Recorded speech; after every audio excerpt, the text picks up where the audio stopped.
Hello friends, this is Ravi Parmar और MR help education support की आज की वीडियो में मैं आपका स्वागत करता हूं। जैसे कि आपने ऑलरेडी थंबनेल देख लिया है तो आपको पता ही है कि यहाँ पे हम 4 ऐसे म्यूचुअल फंड है जिसके बारे में कंपैरिजन करने वाले हैं। ओके, तो उसमें से पहला है क्वांट एक्टिव फंड, दूसरा है PGIM India flexi cap fund, तीसरा है Parag Parikh flexi cap fund और Mirae asset emerging blue chip fund.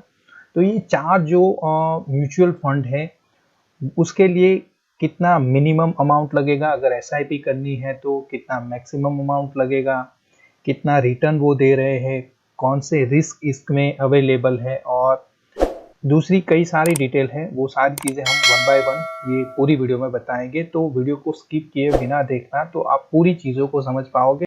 तो चलिए स्टार्ट करते हैं वीडियो को।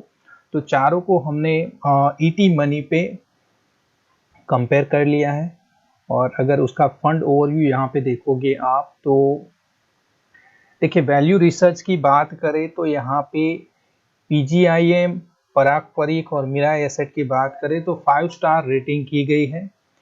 लेकिन जहाँ तक बात है क्वांट एक्टिव फंड की तो उसके लिए कोई रेटिंग यहाँ पे अवेलेबल नहीं है। देन ईटी मनी रैंकिंग की बात करें तो वहाँ पे पीजीआईएम को फर्स्ट रैंक दिया गया है उसकी कैटेगरी में और सेकंड रैंक दिया गया है क्वांट एक्टिव को उसकी कैटेगरी में और पराग परिक को चौथा और मिराई एसेट को पहला रैंक दिया गया है। तो वो ज़्यादा मैटर नहीं करता है। देखते हैं हम और क्या चीज़ें ये फंड के लिए है। चलिए, कंसिस्टेंसी की बात करें तो चारों अच्छे से परफॉर्म कर रहे हैं, लेकिन पराग परिक थोड़ा सा उसमें थोड़ा एवरेज से ज़्यादा है लेकिन दूसरों से कम है। फंड एज की बात करें तो कितने वक्त से ये सारे फंड है, तो अगर पीजीआईएम को छोड़ दे तो बाकी के सारे 8 साल से ज़्यादा वक्त बिता चुके हैं। फंड साइज की अगर बात करें तो कितना फंड अवेलेबल है हर एक म्यूचुअल फंड के लिए वो बताया गया है। तो मिराई एसेट में वो आपको ज़्यादा नज़र आ रहा है। चलिए अब बात करते हैं रिटर्न की। अगर रिटर्न का कंपैरिजन करें तो वहाँ पे 1 साल, 3 साल और 5 साल को अगर कंसिडर कर ले तो सबसे अच्छा परफॉर्म करता हुआ आपको क्वांट एक्टिव फंड नज़र आ रहा है। तो वो दूसरे तीनों जो फंड है उससे आउट परफॉर्म कर रहा है। बाकी के जो फंड है वो भी ऑन एन एवरेज अच्छा ही परफॉर्म कर रहे हैं। चलिए, रिस्क मेजर की बात करें तो आप देख सकते हो कि यहाँ पे कुछ टेक्निकल्स दिए गए हैं जो खास तौर पे जो लोग फाइनेंस से जुड़े होते हैं उनको ज़्यादा अच्छे से पता रहता है। अदरवाइज का एक सिंपल सा ओवरव्यू मुझे देना है तो आपको सिंपली देखना है कि बीटा अगर 1 से कम है तो वो अच्छी बात है, मीन्स वो कम रिस्क है उसमें। अगर बीटा 1 से ज़्यादा है तो जो भी फंड है वो थोड़ा रिस्कियर है। वैसे ही सार्प और सॉर्टिनो भी रिस्क से जुड़े हुए फैक्टर हैं। ओके, जितना सार्प और सॉर्टिनो की वैल्यू जितनी ज्यादा होगी उतना फंड के लिए अच्छी बात है। स्टैंडर्ड डेविएशन की अगर बात करें तो वो बताता है कि स्पेसिफिक फंड कितना वॉलेटाइल है। जितनी ज्यादा वैल्यू होगी उतना वो वॉलेटाइल ज्यादा होगा, मीन्स उतनी आपको अप डाउन ज्यादा इसमें नजर आएगी और वो मीन्स लिक्विड भी ज्यादा है, ऐसा हम कह सकते हैं।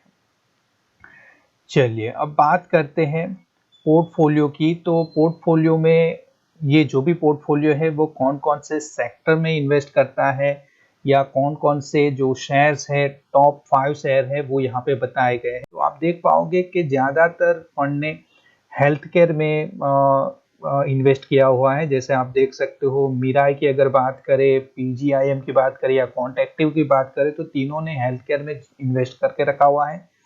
जहाँ तक बात है मिराई एसेट की तो वो ज़्यादातर फाइनेंशियल, आप देख सकते हो कि जो फाइनेंस सेक्टर से जुड़े हुए जो मीन्स इन्वेस्टमेंट है वो ज़्यादा करके रखे हुए हैं। आप देख सकते हो मिराई में अगर देखोगे टॉप 5 होल्डिंग में आईसीआईसीआई बैंक है, एचडीएफसी बैंक है, इन्फोसिस है, एक्सिस बैंक है, स्टेट बैंक है। तो 5 में से 4 तो बैंक्स ही है। तो मिराई ने ज़्यादातर अपना जो इन्वेस्टमेंट है वो बैंक्स में रखा हुआ है।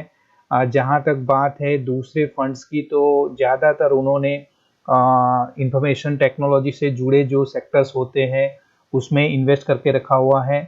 पराग परिक फ्लेक्सी कैप की बात करें तो माइक्रोसॉफ्ट कॉरपोरेशन, फेसबुक में और आईटीसी में भी उसका इन्वेस्टमेंट नजर आया है। साथ ही साथ आप देख रहे हो बजाज होल्डिंग एंड इन्वेस्टमेंट में भी उसने अपना पोर्टफोलियो बना के रखा हुआ है। नीचे अगर आप आओगे तो आपको कुछ फंडामेंटल चीज़ें हैं वो भी नज़र आएगी। तो वो भी अगर आप एडवांस एनालिसिस कर रहे हो तो उसके लिए जरूरी है। अदरवाइज ये स्टॉक के लिए काफी इंपॉर्टेंट होता है। जब आप फंड देख रहे हो तो फंड के लिए ये ज्यादा मैटर नहीं करता है। मैं ये नहीं बोल रहा हूँ मैटर नहीं करता, लेकिन ज्यादा मैटर नहीं करता है। ओके, चलिए अगर फंड डिटेल की बात करें तो वहां पे पहला है एक्सपेंस रेशियो। एक्सपेंस रेशियो क्या बताता है कि आप अगर 100 रुपीज इन्वेस्ट कर रहे हो पर्टिकुलर फंड में, तो वो 100 रुपी में से कितने पैसे जो फंड है वो अपना फंड को चलाने के लिए यूज करेगा, तो वो है एक्सपेंस रेशियो है 0.5। तो आप बोल सकते हो 100 रुपए में से 50 पैसे वो अपने फंड को चलाने के लिए लगा रहा है। वैसे ही आप दूसरे भी जो फंड है उसके लिए आप देख सकते हो।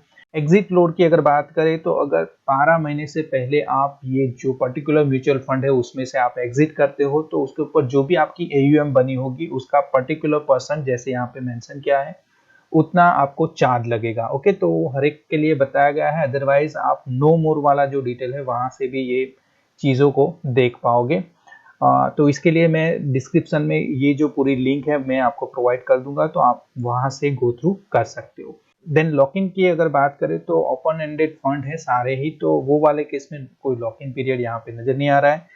बेंचमार्क इंडेक्स की बात करें तो हर एक के लिए अपना बेंचमार्क बताया गया है। बेंचमार्क क्या होता है कि एक स्पेसिफिक इंडेक्स को यहाँ पे रिप्रेजेंट किया जाता है, जो दैट पर्टिकुलर जो फंड होगा उसके साथ उसका कंपैरिजन होगा। जैसे समझ लीजिए कि आप रिलायंस का कंपेयर अगर निफ्टी 50 से कर रहे हो, वैसे ही केस में जब आप म्यूचुअल फंड की बात करते हो तो वो वाले केस में उसका भी एक स्पेसिफिक बेंचमार्क इंडेक्स होता है, वो यहाँ पे बताया गया है, उसके साथ उसका कंपैरिजन किया जाता है दैट पर्टिकुलर फंड का।